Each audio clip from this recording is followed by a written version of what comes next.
Fala, meus queridos, boa tarde.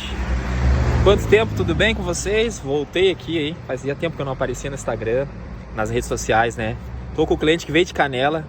Ele veio diretamente de Canela porque nós não tava conseguindo subir e trouxe esse volantão aqui para nós realizar o serviço do New Fiesta. Estamos contra o sol, né? Mas ele tá bem desgastado aí, ó.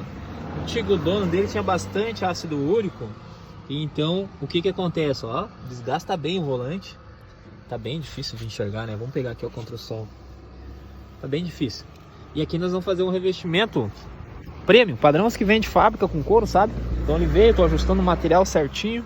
E vou realizar esse trabalho pro Sandro, que veio diretamente de Canela. Bora!